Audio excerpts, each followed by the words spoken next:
relationships, trauma, philosophy. Relationships, trauma, philosophy.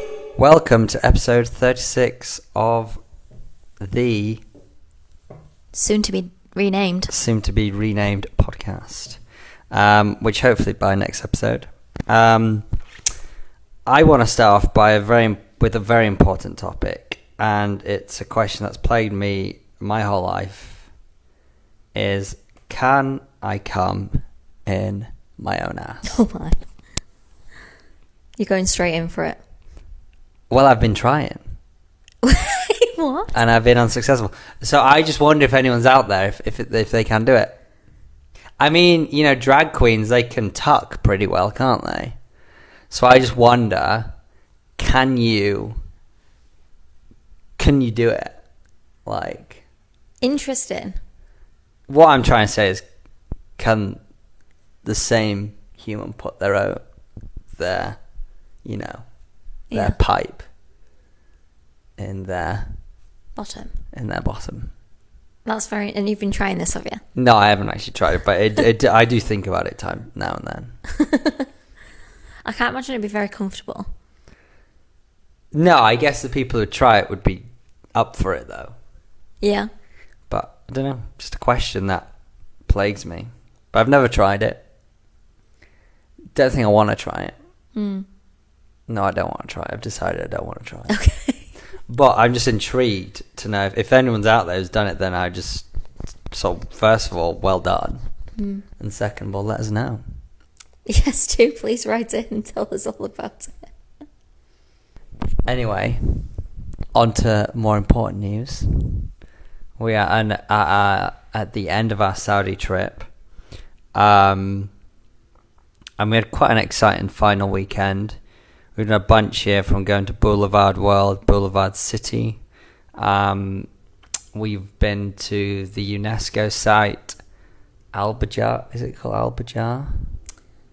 I don't actually remember what it's called, but it's like the site of like the oldest mosque, maybe, or one of the oldest mosques. Oh, it's from the oldest. 400. It's in Diriyah. Yeah. Diriyah? Diriyah, yeah. Diriyah, yeah.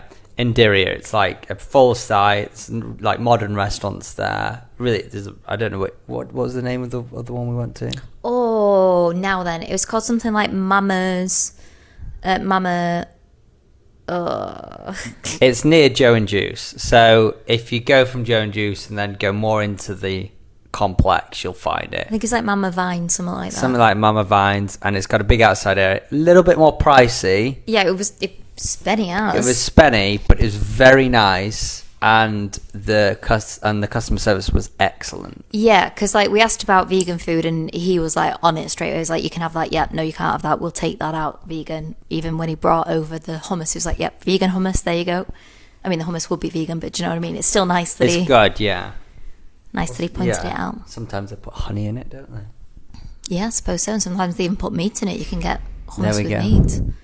So yeah, I well recommend that, because we went into Joe and Juice in excitement because we were familiar with this restaurant. I think it's an American place. Yeah, we've seen it in London as well. Oh, okay.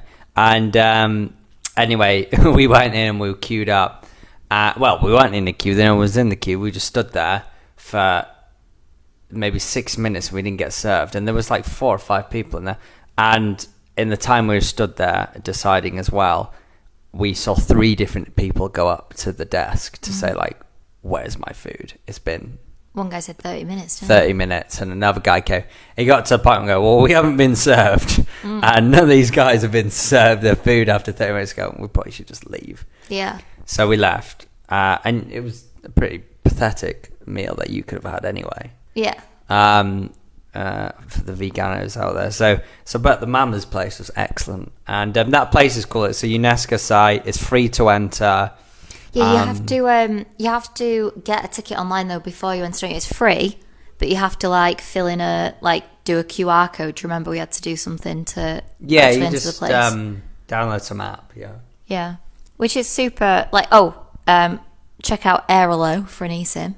So then you've got data in all these places, which we can talk about. I'm sure we've talked about before. But Airlo's great. Airlo's one of the few eSIM companies out there that that they finally got the price point right, because these international eSIM apps have been around for a while, but the price point has been a joke, and now they've got to a point where the price point is either matches or is actually cheaper than what you will get offered once you arrive in the local airport. Yeah, and there is like, unlike some of the other places we've been, you're not going to find Wi-Fi here. I've not found any free Wi-Fi in any location that we've been. Restaurants don't seem to have it. That's really surprised me. Yeah. That's really surprising. Even Boulevard, World and City didn't have it. Yeah.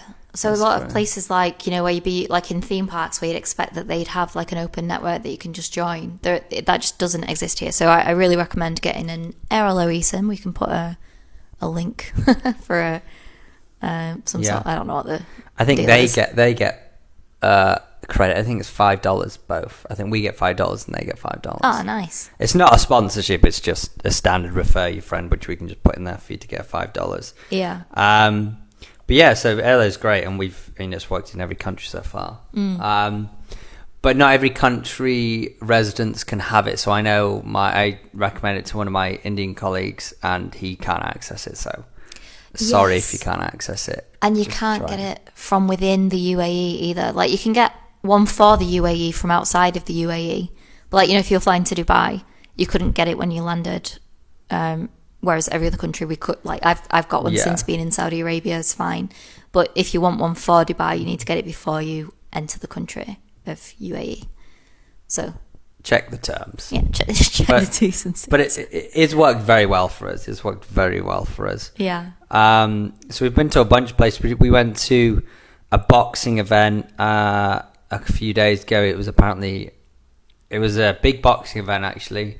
It was in the Kingdom Arena in Riyadh. And that was, you know, the big boxing promoters, Eddie Hearn and Frank Warren. Frank Warren is, of course, Tyson Fury's manager, and Eddie Hearn is, of course, Anthony Joshua's promoter. And Anthony Joshua was there. He was Anthony Joshua. Usyk was there, which I was shocked as well. Usyk was there. Watching this was not fighting. Yeah, they were watching, yeah. And there was a bunch of other stars. We didn't quite recognise them all, but there were clearly a lot of rappers. Because, I mean, sometimes you can just spot a rapper, can't you? The big, massive necklace. Yeah, big gold necklaces, the bandanas on their head. Like, it's just quite clear. But I didn't know who they were, but a lot of people were shouting them. So, yeah, it was pretty cool. It was really cool to see all the stars. And we saw them pretty close up. And you know, we got the cheapest tickets, and the tickets that what you would classify as the rafters. But because it wasn't a massive stage, it was quite small. It was more like a small arena. It was arguably the best view. Well, yeah, because we were on the very back row, but looking at where they come at. So, like, looking directly at the ring, and, you know, we were face onto the boxers coming out. But we were also, not only we were on the back row, but we were on the seats that, like, go across the aisle. So the only ones, like, you know, if you were to walk up to the very top of the steps, it's the seats that are at the very top of the steps. So, like, there's no one sat in front of us. We had all the leg room. I really, truly believe we had the best seats in there.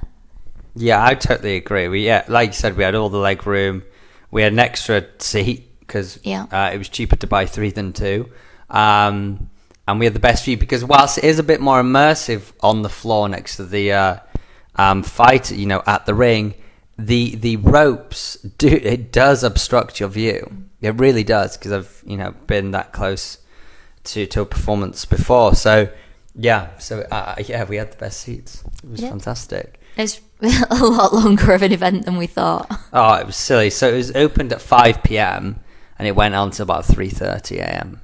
Yeah. And we got there for like 6:30 or something. No, before 6:30, I think we arrived there. Yeah, we got there about 6:15. Yeah. And there was quite a few different, you know, food vendors in the sort of village before you enter the seating area. Nothing vegan and barely anything. One vegetarian pizza and obviously fries. Yeah, which luckily, so it was the same pizza place that was at Riyadh Marathon in the village, and it was actually the same guy. I recognised him. So, like, when Scott was running the marathon a few weeks ago in Riyadh, I went up to this pizza place at the village and I said, can I have a pizza without cheese? He's like, yeah, we can do that for you. I was like, brilliant. I'm going to come back in a couple of hours because, it was a bit early at that point and I was just spying out my options.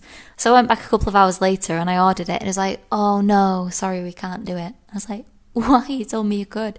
He said, oh, because the pizza base will burn, so we can't. I was like, I don't care if it's a bit burnt. Like, please feed me.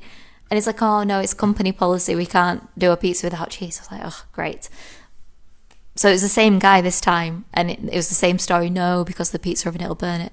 And I was like, please. I literally begged him to, and I was like, there's no vegetarian options here at all. I was like, please, I don't care if it's burnt. I just want the pizza. And then they did it. So I was very grateful for that. Thank you, pizza place. And it wasn't even burnt. And it wasn't even slightly burnt. Yeah, so there we go. We've taught them that they can do marinara now in the oven. So if you're in Riyadh and you go to an event and they have a pizza place, just ask them, because it might have been the place before and they may have now learned. So luckily we got that, and it was, we were expecting obviously the event to finish at 12, but the main event didn't start till 2 a.m, which I find very bizarre to do when you open at that time. But as we've learned, it's true of the Middle East and other parts of Asia, that especially the Middle East, is that they operate at a much later time. They'll eat between 8, usually even around 10 p.m. is dinner. Yeah. And, people come together like 11, 12 and just be together and, till 2, 3 in the morning. So then they're night birds, they're not morning birds. Yeah. Which or night owls, isn't it? I think it's great as visitors that things are open so late. Like, if we wanted at midnight to just order some food, we could get food. If we wanted to go out and have some mocktails or shisha, we could just do it. Which is good. But the flip side of that is things don't open until later. So like Boulevard World, Boulevard City don't even open until 4 p.m, which we learnt the hard way by showing up at 3. Yeah, after a marathon where we hadn't eaten anything. Just delirious wandering through the desert. That was practically so delirious. And then it took us a while to find something, but we got there. But yeah, it was pretty cool. It was, we wanted to experience that, Riyadh, Saudi has become the entertainment capital of the world, and I think it's only going to grow. They've got this big plan for 2030, which it looks really exciting. So it was very interactive. The screens was much more immersive. It was really cool, and we definitely enjoyed it. Shelby got annoyed by getting scammed, and that really wound me up. So it was like those like fairground punching bags.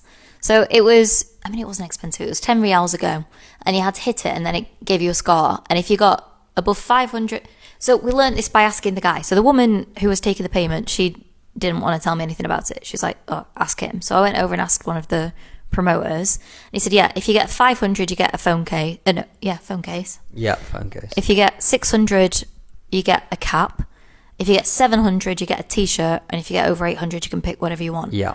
So we asked him this information. I was like, oh, okay, great. So we went and had a go, got our score, went over to him, and he was like, oh yeah, we're out of stock. No, we went to a woman first on the store. I was like, oh, we're out of stock, sorry. And I was like, what do you mean? I've just paid to have a go on the basis that I've just literally not 5 seconds ago, spoken to this man, and he said, if you do this, you pay for it, you get a score, you get a prize.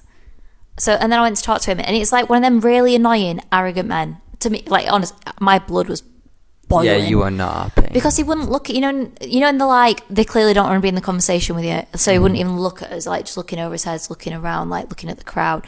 Oh, yeah, it's out of stock. Right, come back later, come back. And then it's like, if you go up there to the VIP section, and I feel like he was being really sarcastic, because the VIP section was nowhere near where he was pointing at. No, it was the wrong area, and also they're never going to let you in with... Also, why would they have their t-shirts? Like, it's one promoter at the event. He was just a twat. Yeah, so it wound me up. Anyway, we did try going back later, and the girls working there were really nice. It was just him that was a prick. And yeah, they were like, oh, if you come back at 9:30, we'll have more stock then. And in fairness, we did see people later then start appearing to have these t-shirts from this. Yeah. But anyway, we didn't go back. But so there we go. But that's the only scam we faced here. That's not true of Saudi at all. People are very nice. And that and the taxis.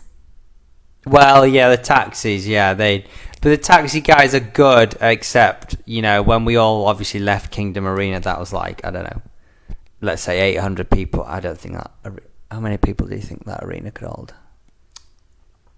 3,000. Okay, 3,000 people coming out there. It was a small arena. 3,000 people coming out this arena, and obviously they knew that they could just hike the prices. But obviously it's illegal not to do it by the meter. And we stopped like 8 taxis, and they all refused to do it by the meter, which is highly illegal. Yeah, it literally they have stickers in their window that says if the meter isn't on, it's free. Yeah.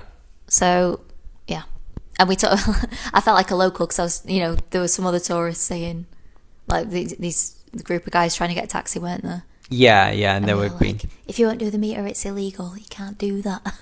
Yeah, well, because it's a joke, and I think yeah, I don't like people who are trying to scam the system in that way. It's isn't it? Yeah, it pisses me off. So we just did the smart thing. We walked away from the busyness and got into an area where the taxi would easily be able to access, and we just we ended up connecting with one pretty quickly. So if you are in a situation of that, get away from the busy crowds where the car's going to more easily access, and try a few apps. It's only a case of like a 5-10 minute walk max, isn't it? Like to get out of the closed roads, basically. Yeah, you just want to get out of the closed roads, otherwise they get frustrated and they're more likely to cancel and etc. So that was good. Well, that wasn't good. And I think just generally it was a bit of a reintroduction into the European manners, because Middle East, everyone is so welcoming, and you have your moments, but on average people are much more welcoming and kind in Middle East. But I just felt that energy shift when we were at the boxing event. It was a lot less locals, and quite a lot of Brits. And it was a real mixture, but quite a lot of Brits. And I just felt a bit more of a, what's that word where you feel it's all about you? What's that word? More entitled. I just felt more of an entitled aura around people. And, I can't fucking stand that. And, the UK is full of it. And so, and it's interesting because when we met some guy, Saudi, he said that about Brits. He said he lived there for a year. He said he actually lived in Wales. He said he loved the Welsh people, so I appreciated that. But he said, which I'd never heard from someone else say this before, he said British people, they're very entitled. He said they're always so busy, like they're always focused on them, That's how he sort of articulated, like he's always like their problems, their life is more important, sort of thing, which I thought was quite interesting. And he had his head, he wasn't like beating the Brits up, it was just a comment, he didn't like, so I thought it's an interesting, I've not heard someone say that before. It makes sense though, and I think probably Americans similar sort of, that go, it's all about. I think Americans are 2x Brits. Yeah. Like maybe 3. But like, whereas I feel like here, it's more of like about the family and it's about the society, it was maybe that more, Oh, am I reluctant to say everyone seems rich? No, they're not. No, they're not all rich. There doesn't seem to be a class divide here. I think there definitely is. Like, there definitely will be. Yeah, maybe so. I don't know. I know a lot of the workers, for example, a lot of the workers on the projects, they're like the lower bracket. And I know there's a lot of like... Are they locals though? Because I feel like there's a lot of international workers. Well, that's true. Here. A lot of them are international workers, yeah. So I feel like... and I don't know this. I should do some research on this. I don't really know about the political landscape of Saudi Arabia, but I get the impression that everyone's looked after. Yeah, we don't know enough to talk about it, really, do we? I can't really add anything to that. Redact everything said in the last 3 minutes. We know a lot more about the UAE and the great things they do for their local Saudi. I don't know. Yeah. So kind of redact that. Yeah. There was something else I was going to say then. Something I have... Well, actually, no, I'll keep that for our final segment. But anyway, Belle Gibson, good or bad? Great question. Bad. Yeah, she's a bit of a bitch. Yeah, she's a bit... Well, I want to retract that because I think she has... No, because I think she has mental issues. Yeah, true. I think she has... What was the word again? Munchausen disease. I think she has Munchausen disease. That was thrown around in the recent Netflix series, which is a great watch. Apple cider vinegar. There we go. I'd recommend it. I think So yes, if you isolate what she did, you would want to say the B word pretty fast. Yeah. But I think she's got problems. Yeah. Well, for the listener who don't have a clue who or what we're talking about, Belle Gibson was like an Australian social media influencer who claimed to have terminal brain cancer and cured herself through diet and lifestyle. So like one of these wellness gurus, and it talks about how she, well, I guess I don't want to get, well, it's factual, so it's not really spoiling it, is it? She doesn't have cancer, but she claims that she believed at the time that she did. But it's really interesting to go into why she believed that she had cancer, or why she told people that she had cancer. She created a cookbook. She had a really big following on Instagram, and encouraged others to. I don't believe that she ever encouraged anyone to walk away from modern medicine, which I think is probably key to her not being the absolute devil. But like, she really did encourage people to look at alternatives and. To follow a whole foods plant-based diet to heal themselves. Exactly, it's a good watch. So definitely check out Belle Gibson. She's an interesting woman, and she has a 60 minutes interview as well. Yeah, which is bizarrely not even 60 minutes. I don't understand. No, it's not. Well, I managed to figure out that why, because. The interview itself is only 30 minutes. Yeah. But I actually recommend the other video, which is 60 minutes. It breaks up the interview, which is a little bit annoying, but there's a lot of good backstory. Like interviews with other people and stuff. Yeah, and they interview even her brother, which wasn't introduced in the TV show. So I think, and it's pretty up to date as well, the information, all the way to her joining... What was it? The African Association. It was like Ethiopian of group. Vanuatu or something. It was like the Ethiopian group of people in Melbourne. Yeah. Like a local African group that she's now been adopted by and has a new name. And now identifies by, and there's a video of her like speaking, I guess, Swahili. Very gossipy, fun watch, but awful consequences, and probably at the core of it, just a sad or just a broken woman. Yeah. And that's just sad altogether. So it's a very interesting watch. It's an interesting watch, yeah. It really is. And going from that to, back to Saudi, because, we've been here for nearly a month now.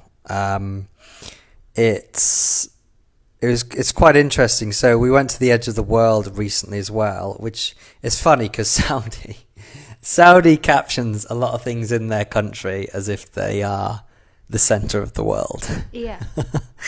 Now I can't, I'm not, by no means would ever deface Mecca in any way, but that is, for the Muslim community, that is the center. Yes, to the point where even in other Muslim countries there are arrows on the roof of the hotel rooms that point in the direction, so they know which way to pray, which is very interesting. I think that's a really cool feature that they add to hotel rooms. Very convenient. Yeah, so if you notice that it's exactly that. It's to pray, isn't it? And there's always a mat in every hotel room. Even in our Airbnb, there's a mat. Yes. And a lot of time a Quran as well, which is really good that they do that. But so that is the true centre of the world for the Muslim community, isn't it? Yeah. And I guess the edge of the world, they've just played off on that for for this really cool landscape where it's like this amazing cliff area in... I can't remember the exact location, but it's not that far out of Riyadh. It's actually worth it. It is kind of influency, but I'd actually say it was pretty impressive, actually. I would actually say it's probably worth it. I think it's really... Of all the tours that we've done in places, I think that this was really good value for money. We had a really nice tour guide. It was like He was lovely. Yeah. He was so nice. He was like just really just friendly and answered all the questions and everything. Just wanted to get to know us as well.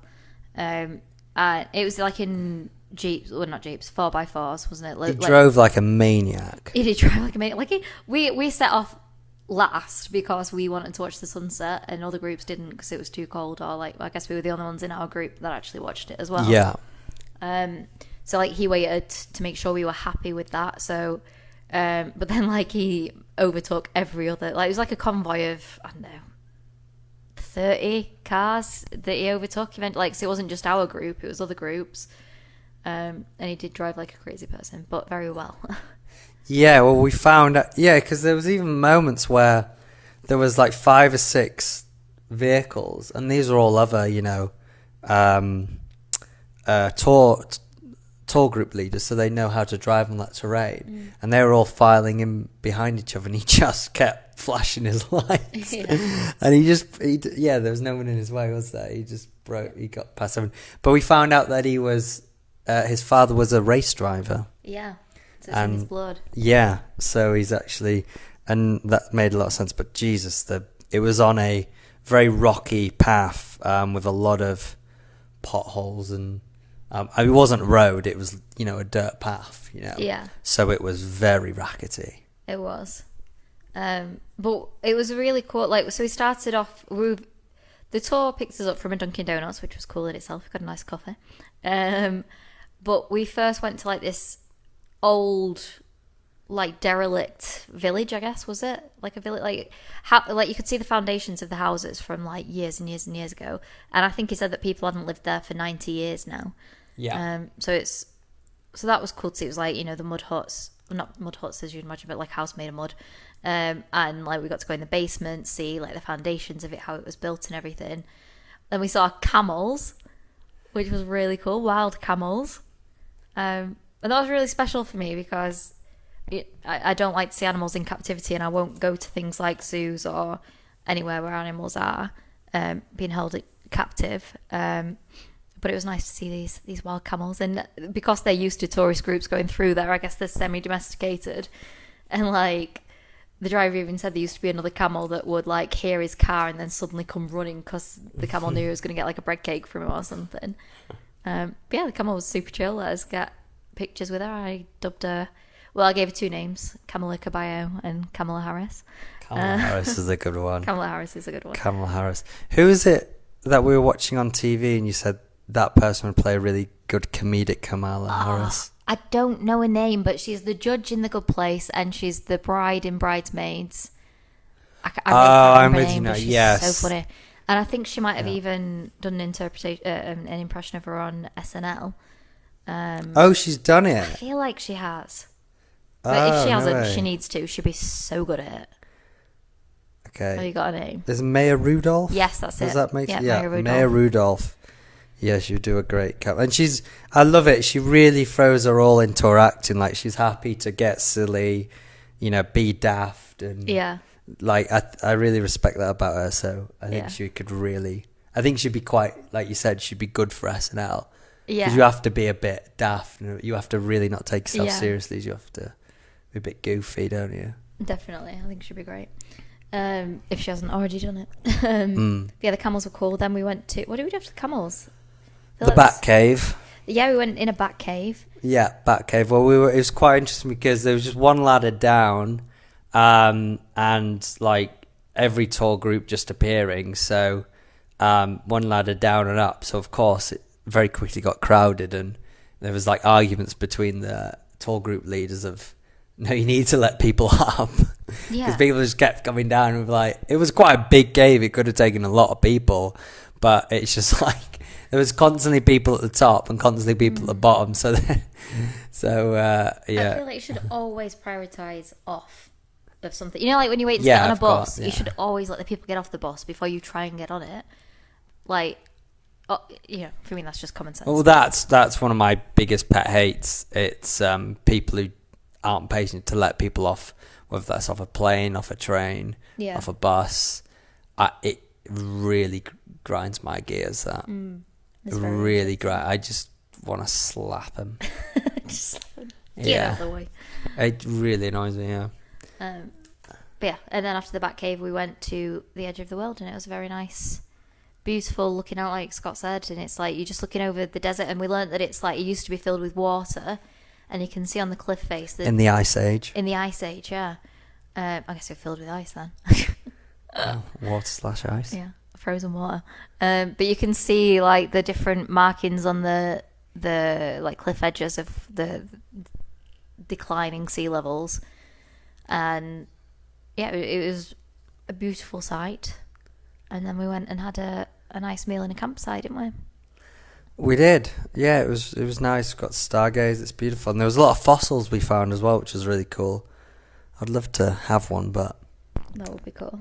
that would be cool. But no, we didn't. But yeah, it's actually worth it. Even though it seems like one of those influencer type things, I would say it was actually it was a good tour. It was like $50, something like $55. Yeah, about $55. Yeah, for the day, and it is like 2.5 hours to get there. So you know when you think about it all, it's worth it. Yeah. So that was great. Kingdom Centre, don't bother. It's poopy. We'll leave we'll leave it at that. Well, it's a construction site at the minute. It's just a construction site. The shopping centre isn't great. The You've got food. to queue for an hour and a half to get up to the Yeah, sky hour and a half to get thing. to the sky deck. And as we've learned, if you don't go up the top of the building that you want to look at, and also the nice food court, you have to pay £12 to get into, which isn't true for all day, but for big parts of the day, which is just a joke. Yeah, like we thought that you'd have to pay, and that's like towards your bill or something to confirm that you're going to be paying something when you go in. Like that makes, you know what I mean? If they took like a £10 a head deposit and then you get a £10 makes voucher sense. towards food, like I'd get that, but that's not Yeah. the case. You just got to pay to access the food court. It was very frustrating, and we had to do it because the other food court was it was all chicken. So yeah, we had to do it. So yeah, a really nice building from an outside point of view. It looks stunning. It's quite. I was actually quite impressed seeing it, but inside it, I won't bother. Something interesting I want to tell you about Saudi Airlines, Okay. which you're going to experience. Well, you might.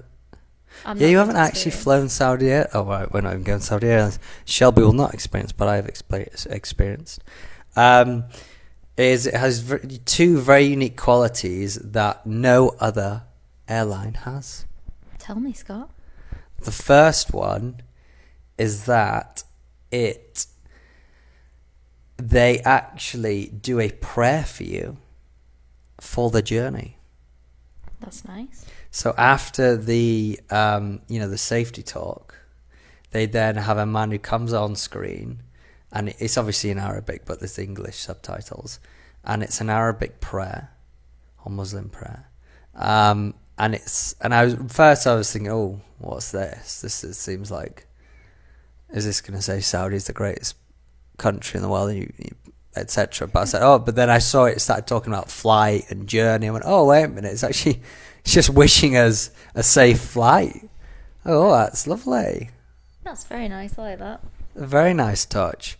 And then the other thing was I was sat right at the back, and there was just this random big space next to me.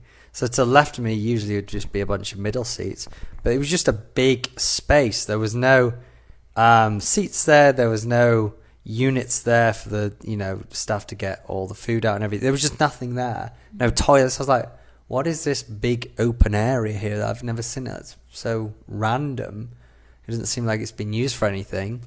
And once we got up in the air, I quickly realised what it was for. Can you guess? Praying. Exactly that. They pulled the curtains too, so they curtained it off, which is very nice. And then, of course, people could be flying when it's time to pray. And and people for the first hours, pretty much, it could take 2 or 3 people, and they could go in and pray. That's really nice. I feel like that's really considerate. And that it doesn't really surprise me with Saudi Arabia for providing that kind of service, because I feel like they do provide a lot for people that makes sense. If you're from a country that people have to pray multiple times a day, and you've got an airline 4 times a day. Is it 4? I thought it was 5. I'm going to go I think it was 4. 7. 7. What? Wait, You hang said on. 5, not 7. There's 5 pillars. It's I think 4. there's 5 pillars of Islam. How many times a day? Is it only 4 times a day? I felt like it was more than that. I'm certain it's 4. I will fact check it as you're talking. Okay, yeah. I know that. I think there's the 5 pillars of Islam, which are like the, I don't want to make comparisons, but like we have the 10 Commandments in Christianity. Yeah. I'm not Christian, but like, yeah. So I think there's 5 like things that Muslims are supposed to abide by. But I felt like it was more times a day to pray. Oh, well done. It's 5 times. Is it? Okay. Fajr, before dawn. Duhur, midday after the sun passes its zenith, whatever that is. Asr, afternoon. Maghrib, just after sunset. And Isha, at night. Very nice. Thank you, darling, for sharing that. So we're learning. Yeah, we're learning. Why? I was so convinced it was 4. Yeah. Well, There we go. thank you for sharing that, my darling. And Saturday is the most important day. So like how in Christianity Sunday is. Yeah. So Friday and Saturday is a weekend here. Mm-hmm. So Sunday is a work day, and Saturday is the holy day, and that is the important day for them to prayer and that's the most important day to pray. Okay. Good to know. Thank you. And I am wondering if we should start wrapping it up because we are well over time. We are. So Look at should that. we talk about our travel segment briefly? We should. So we're going to do our travel segment, and that is our favourite and least favourite thing about. I just want to correct myself. It's Friday, not Saturday. Okay. I was doing it on ChatGPT because then I thought in my head, because we were in Boulevard World on Friday and there was a lot of people there. Yeah. I was like, why is there so many people here? And also, by the way, in Saudi, they'll have prayer rooms everywhere. So they'll have them in theme parks. They'll have them in probably train stations. They'll have them in shopping centres. Yeah. Like, they're like, not trying to be disrespectful, but it's like having a restroom. It's that regular. Yeah. Like and they're it's an often side by side, aren't expectation. they? They're Yeah, in the same area. Yeah, so it's that level of, we'd have a restroom over there, a prayer, which is just incredible. Even at the boxing event, they had not obviously, even at the boxing event in the village area, they had, Porter prayer room. Porter prayer room. I was like, wow, this is like unbelievable. So it's just so amazing. So Friday is the holiest day of the week, which is really important to pray. But yes, favorite and least favorite thing about Saudi. What's your? Let's end on a high. What's your least favorite? Okay, my least favorite is, and this is just going to make me sound like a diva, but how unaccommodating it can be. In terms of people, I feel, while everyone's very friendly, if anything is a minor inconvenience, it's like I feel like people won't attempt to help. Like, like the example of the pizza without cheese. It's for me a very in fact I'm asking you to do less than you would be doing a minute ago. Like, I'm asking you to just do one less thing, like, and that's a no. Or like in this particular Airbnb, asking for a microwave that works when it's in the listing. No, sorry, can't be done. No, sorry, can't do that. No, sorry, we can't. Like, people are nice about it, but just, I would say, unaccommodating and unwilling to. I don't even want to say like go above and beyond, like, because we ask for directions and it's just a general gesture in a vague direction. It's just and I'm not. We've had that. It's just like over there. Like, what do you mean over there? And over, like the guy in the centre, he said, "Where's the restroom?" He just pointed his arm. I went, "Okay, how long? Like just round there?" I went, "Nah, over there." And then I kept pressing him, and then he finally got another guy who spoke English. He goes, "Yeah, you have to go there, then go down the stairs, then turn right." I go, "So we wouldn't have." It's not just. It's not just and your hand gesture over there. We wouldn't have got there. It was multiple steps. Yeah. And I know I've cut you off, but that is also mine as well. Okay, So well, there you go. So we're I'm going to just match you joining on that. Yeah. Yeah, because it's frustrating. And we did notice this in Dubai a bit more this time round. Yeah, but I think that wasn't just locals though. I found that very strange because it was like everybody working. Well, yeah. Everybody, yeah, you're right. It wasn't just the Emirati people. You're correct. Whereas here it was, it was more the locals. Yeah. Yeah, it's just if you travel to Saudi, I would just say be comfortable to press people more. Yeah, I mean, That's what I I'd kind of say. counted you on that because I don't feel like it makes any difference. Like, It does, because like that guy in the centre, I kept pressing him, and eventually went and got someone, and then they just told us. true, I suppose. Yeah, sometimes it does. But And he like, could have told us. He understood what we meant by restroom. Yeah. Yeah. So, yeah. If you don't press, you don't get. So it feels a bit odd, but I would, yeah, you have to press to get information. Yeah.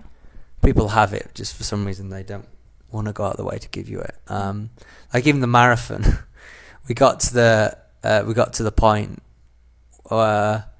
and we asked about 6 people working there, and they just didn't give us any answer. Yeah. They all pointed like, oh, just there. Oh, just there. Oh, just there. And then like we get to that point, and then we'd have to ask someone else. Yeah, and to get to the village, if we walked, it would have taken us nearly an hour. Yeah, which luckily we got a lift.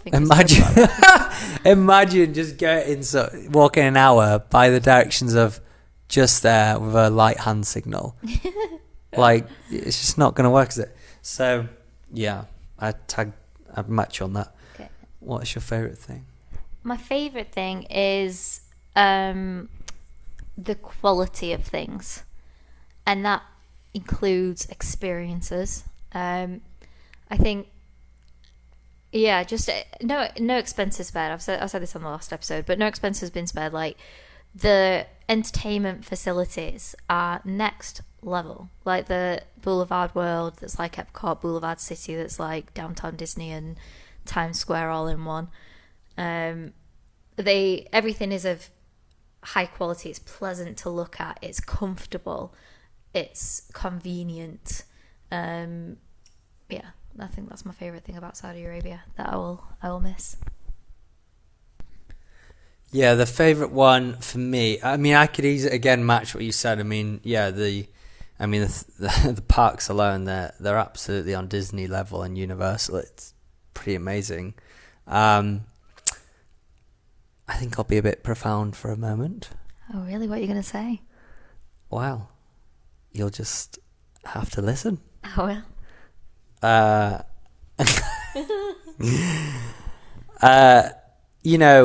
Without getting too political, I never looked at our country as a country that shared propaganda. And you might be laughing at that and thinking, how negligent of you. But I'm just being honest. I just saw, I've always believed our country is, forward thinking and is very open and balanced. Like, that's just, what I've believed. But definitely from traveling more, especially to countries that are not advertised in a very positive light, in the UK, it's definitely starting to make me realise, wait a minute, just because we're a developed country and, and everything else doesn't mean that we don't have biases in our news, and it doesn't mean that we don't have an element of propaganda. Whilst it might not feel obvious, it's still going to be there. And that's, I must say, it surprised me. And, Saudi hasn't been given a fair light, and it's been the presentation of it is, I don't want to get into all the details, but it's the clear one, things, isn't it? About the religion and the treatment of its people, women, etc.